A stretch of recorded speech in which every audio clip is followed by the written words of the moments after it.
Guru hantu. Di sebuah desa terpencil, terdapat sebuah sekolah tua yang dikelilingi pohon-pohon besar.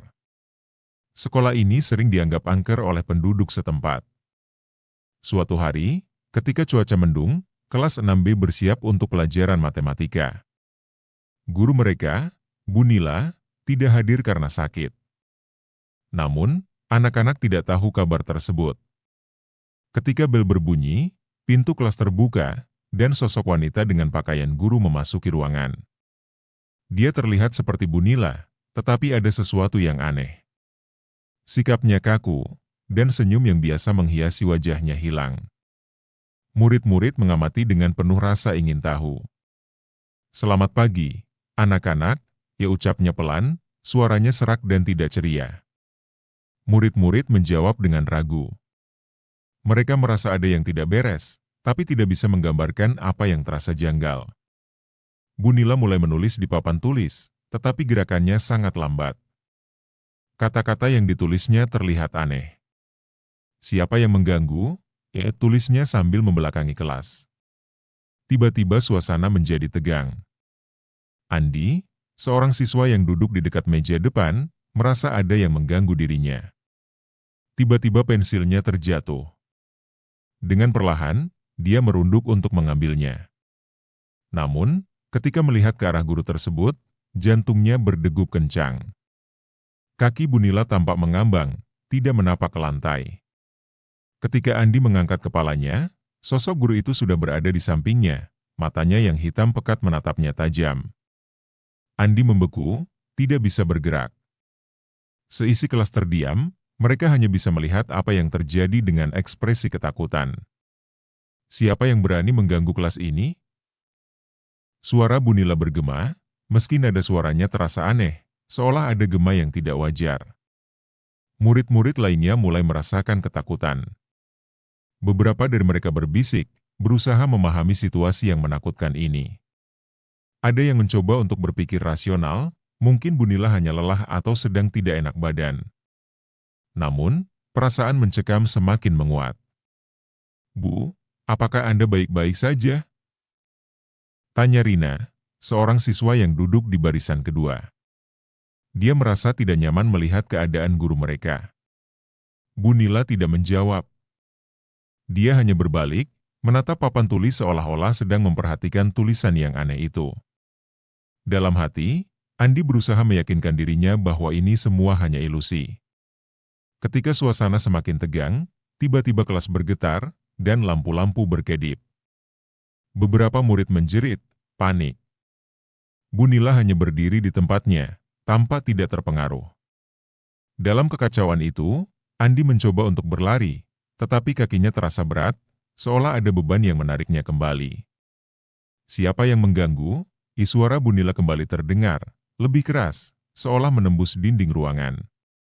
Andi menutup telinganya, berusaha mengabaikan suara itu. Rina yang berani berusaha mendekati Bu Nila. "Bu, tolong. Kami butuh bantuan. Ini tidak lucu," serunya. Tetapi Bu Nila hanya berbalik dan menatapnya dengan tatapan kosong. Tiba-tiba, dinding kelas mulai retak, dan bayangan gelap muncul dari sudut ruangan. Bayangan itu membentuk sosok yang menyeramkan, dengan mata merah menyala. Murid-murid berteriak ketakutan, berusaha mencari jalan keluar, tetapi pintu kelas terkunci. "Siapa yang mengganggu?" Suara itu terdengar dari bayangan, dan semua orang terdiam, merasakan hawa dingin menyelimuti ruangan. Andi melihat ke arah guru mereka. Dia menyadari bahwa Bu Nila tidak lagi tampak seperti guru yang mereka kenal.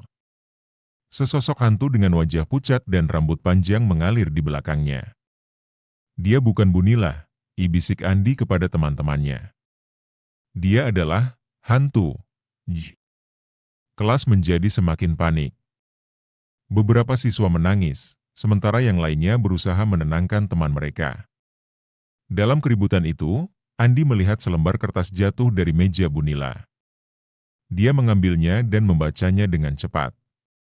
Ternyata, itu adalah catatan tentang beberapa murid yang hilang di desa mereka. Ini semua ada hubungannya dengan kejadian-kejadian aneh di desa. Andi berteriak, berusaha menarik perhatian teman-temannya. Mereka semua terdiam, menyadari bahwa Bunila mungkin adalah penjaga rahasia desa itu. Bayangan gelap di sudut kelas mulai mendekat, dan mereka merasa terperangkap dalam dunia yang tak terduga. Siapa yang akan berani menghadapiku?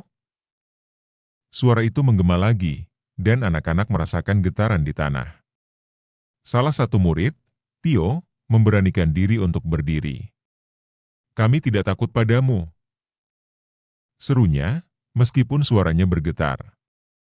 "Kami ingin tahu siapa kamu." "Siapa aku?"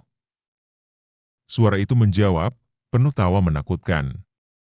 "Aku adalah semua yang kau takuti. Aku adalah kenangan yang tak akan mati." Andi merasa semakin terdesak.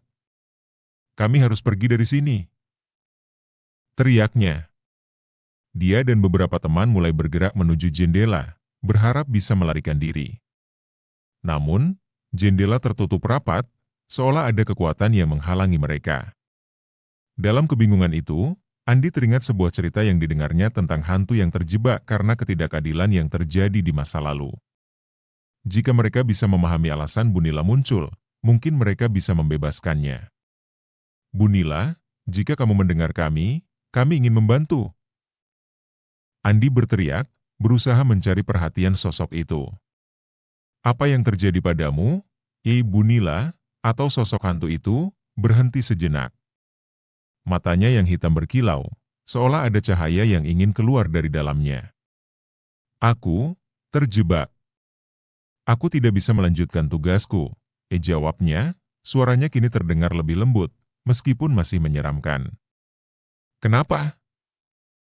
tanya Rina, berusaha menenangkan suasana. "Apa yang terjadi padamu?" Aku kehilangan murid-muridku. Mereka hilang karena tidak ada yang memperdulikan. "Aku datang untuk melindungi yang lain," jawab sosok itu, suaranya semakin pelan. Mendengar hal itu, Andi merasa ada harapan. "Kami akan membantu. Kami akan memberitahu orang-orang tentang mereka yang hilang.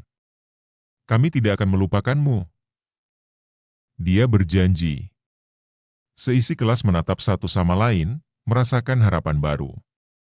"Ya, kami berjanji," seru Rina. "Jangan lupakan aku." Suara itu mulai memudar, dan lampu-lampu di kelas kembali menyala. Dengan semangat baru, mereka bersatu untuk membantu mengungkap misteri yang menyelimuti desa mereka. Setelah pengalaman menegangkan itu, mereka bertekad untuk mencari tahu lebih lanjut tentang murid-murid yang hilang, dan apa yang bisa mereka lakukan untuk menghormati memori mereka.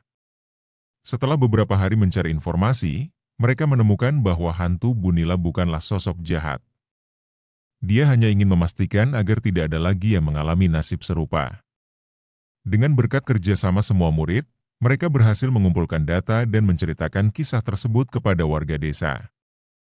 Berita tentang Bunila dan murid-murid yang hilang mulai menyebar. Desa tersebut bersatu untuk memperingati mereka, dan dengan cara itu, mereka memberikan kedamaian pada jiwa yang terjebak. Hantu Bunila kini bisa melanjutkan perjalanannya. Suatu hari, Bunila sudah sembuh dan sudah bisa mengajar kembali di kelas.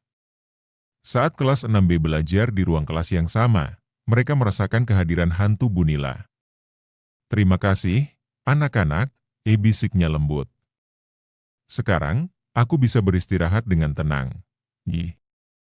Murid-murid saling berpandangan, dan mereka tahu bahwa pengalaman horor itu telah mengubah hidup mereka selamanya. Mereka belajar untuk menghargai satu sama lain dan menjaga ingatan akan mereka yang telah pergi. Lalu mereka melanjutkan belajar dengan Bunila yang asli.